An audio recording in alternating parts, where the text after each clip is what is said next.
मैंने, बॉलीवुड के पास सलमान खान है तो तेलुगु सिनेमा में पवन कल्याण है। एक्टर नहीं, ब्रांड है, ब्रांड। अब इनकी नई फिल्म आई है ओजी, जिसको डायरेक्ट किया है सुजीत ने। कौन है ये, भूल तो नहीं गए? साहो, बाहुबली के बाद प्रभास की नेक्स्ट बिग थिंग, जिसको कुछ लोग समझ नहीं पाए, कुछ समझना नहीं चाहते थे, लेकिन कुछ उसका आज तक रिस्पेक्ट करते हैं। तो बॉस, बात ऐसी है जैसे तमिल में होता है एलसीयू, लोकेश सिनेमैटिक यूनिवर्स, वैसे ही तेलुगु में ठीक फिल्म की रिलीज से पहले एसयू अनाउंस हो चुका है। सुजीत सिनेमैटिक यूनिवर्स, जिसमें पहली फिल्म थी साहो और अब नेक्स्ट आई है दे कॉल हिम ओजी। इतना कॉन्फिडेंस फिल्म पे कि पूरा यूनिवर्स बना डाला। कहीं साहो की तरह ओवर कॉन्फिडेंस तो नहीं है ना? क्या सिर्फ साउथ में फैंस का उत्सव होगा या फिर नॉर्थ में भी पवन कल्याण सिनेमा वाईफाई बनेगा? चलो बताती हूँ। फिल्म का बेसिक कॉन्सेप्ट वही है जिसपे मुंबई आज तक खड़ी है। अंडरवर्ल्ड, इतनी सारी गैंगस्टर मूवीज बनी है, रियल लाइफ केसेस हुए हैं, लेकिन मुंबई वैसे की वैसी है। पता है क्यों? क्योंकि ये सारे डॉन्स, क्रिमिनल्स, माफिया और इस मुंबई शहर के बीच सिर्फ एक आदमी खड़ा था, ओजी, ओरिजिनल गैंगस्टर, जिसकी कहानी से ज्यादा मशहूर है उसकी तलवार की हिस्ट्री। वैसे पता है ना आपको, ये फिल्म अडल्ट है, ए रेटेड, और उसका रीजन ओजी की तलवार है। फिल्म में पवन कल्याण का एंट्री सीन इसी तलवार के साथ होगा और ऐसा होगा आप भूल नहीं पाओगे। टोटल ब्लड बाथ, एक्शन नहीं, चीर फाड़, सुपर वायलेंस।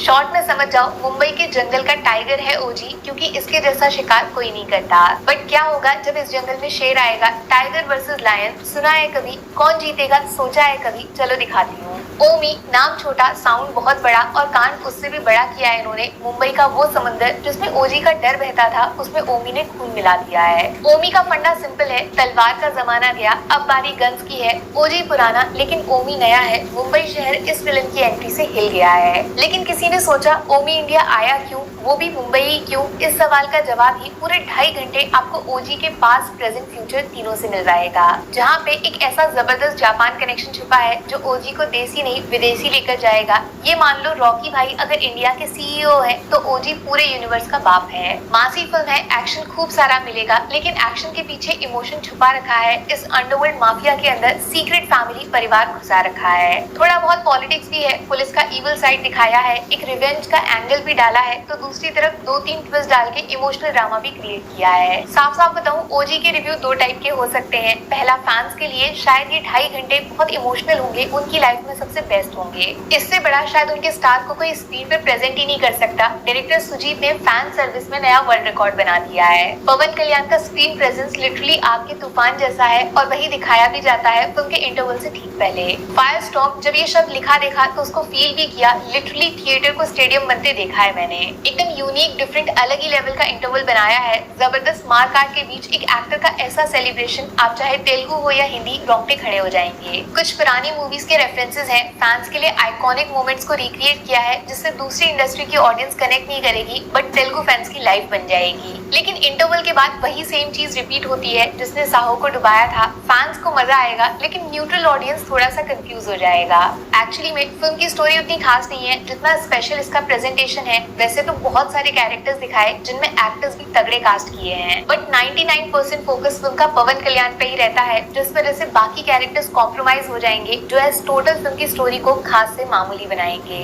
इन सबको लेकर भी डायरेक्टर एक ऐसा सीन नहीं क्रिएट कर पाए जहां आपको हीरो के लिए डर लगे। फिल्म वही तगड़ी होती है जिसमें विलन हीरो की टक्कर का होता है, जो यहाँ नहीं है। इमरान हाशमी, उनका लुक इतना डेडली बनाया था। फिल्म रिलीज से पहले उनका जो इंट्रो टीजर आया था, मुझे लगा था तेलुगु सिनेमा इमरान को वो क्रेडिट देगा जो बॉलीवुड नहीं दे पाया। लेकिन पवन कल्याण की फैन सर्विस में बेचारे इमरान हाशमी खो जाते हैं। उनका एंट्री भी सॉलिड होगा, बहुत खून बहेगा, फिर कैरेक्टर मिसिंग हो जाएगा। ओजी वर्सेस ओमी का ब्लडी फेस ऑफ वाला सपना वेस्ट हो जाता है, जिस वजह से उनका क्लाइमेक्स इंटरवल के कंपैरिजन में ठंडा पड़ जाता है। बट थैंक्स टू ओजी का जापान कनेक्शन, एक तो उसमें क्रिएट किए गए स्टाइलिश सीन्स और उनके पीछे की ओजी बैक स्टोरी, ये आपको एंड तक एक्साइटेड रखेगी। फिर आता है वो मोमेंट जिसका शायद प्रभास फैंस को सबसे ज्यादा वेट है। जी हाँ, ओजी का डायरेक्ट कनेक्शन है साहो के साथ, 100% कंफर्म। बट क्या प्रभास का कैमियो दिखाया? जवाब है हाँ भी और ना भी। स्टोरी कनेक्टेड है, फ्यूचर में शायद ये फोटो रियलिटी बनेगा। थ्योरीज बनाओ, दिमाग लगाओ। इसके अलावा फिल्म की 2 चीज सबसे अच्छी लगी मुझे। पहला, मुंबई का पिक्चराइजेशन। एक तेलुगु डायरेक्टर मुंबई को इतना रॉ, बोल्ड और ब्लडी दिखा रहा है, मजा आ गया।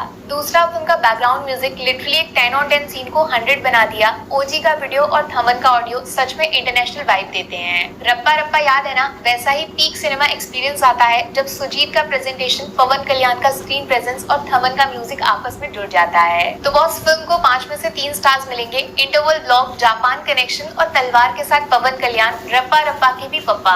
नेगेटिव्स, विलेन और सपोर्टिंग कैरेक्टर्स को यूज न करना, वीक स्टोरी क्रिएट करना, और यार कुछ तो गड़बड़ था डबिंग के साथ। जो एक्टर बोल रहा था उससे डायलॉग्स मैच ही नहीं हो रहे थे। तेलुगु बेल्ट में ओजी रिकॉर्ड बनाएगा, सबको याद दिलाएगा ओरिजिनल गैंगस्टर कौन है। पवन कल्याण वन मैन शो, बोला कम काटा ज्यादा है। बट पैन इंडिया में मास सिनेमा लवर्स को छोड़ के न्यूट्रल ऑडियंस को फिल्म लंबी, बोरिंग और रिपीटेटिव लग सकती है। दोनों में से आप किस साइड हो, फैसला खुद कर लो। Take care, bye bye.